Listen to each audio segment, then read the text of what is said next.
атындагы орто мектебинин 1-классынын окуучулары окуу фестивалына кошулуп жатабыз. Бүгүн биз окуу фестивалынан коомчулук менен биргеликте китеп окуп үйрөнөбүз. Демек бизге бүгүн коомчулуктун өкүлү катары Нарын областык медиа борборунун журналист баяндамачы редактору Макенова Гүлзат эжеңер жомок окуп берет.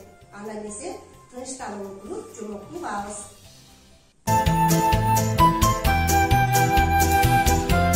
Балдар, бүгүн мен силерге нан жөнүндө уламышты окуп берем. Анда эмесе тынч көңүл коюп угасыңар.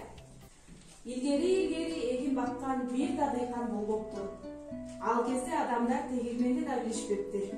Нан өзүнөн өзү бышып, бекеге көнгөн балдар нандан топ жасап тепкиле ойношчу экен. Же чалчык сууга ыргытып жиберишчү экен. Тентек балдардын бул жоругу нанды абдан таарынтыпты. Күндөрдүн биринде нандын башчысы буудай дан аттууларды чогултуп, бул корду каршылоого болбойт, андан көрө бир жака кетели дейт. Ошентип баардык дандар деңизди көздөй жол тартышат. Эптеп жетип, анын түбүнө бекинип алгылары келет. Нанды тээп ойногон апалары да кейип отурушат. Ошондо бир карене дандардын бизден качып кетишине балдар өзүңөр күнөөлүүсүңөр. Силер аларды кордобогондо алар эч кайда качмак эмес. Тезирээк барып акыл чоң атаңардан акыл сурагыла дейт. Акыл чоң атага барган жол абдан татаал эле. Сурап жүрүп араң табышты. Ачуусу келген чоң ата мындай дейт. Болор иш болду. Болгону бир уучканадан бөлөктүн рызкысына калат.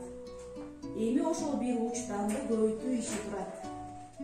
Ким эмгек кылбаса ага дан жок, демек ага нан да жок.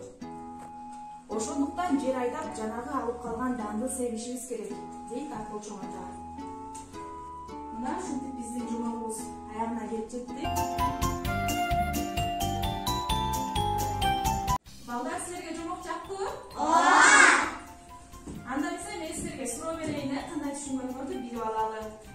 Тентек балдар нанды кантип таарынтышты балдар? Бирден деп жооп бересиз. Тепкилеп сууга салышты. Ойношту.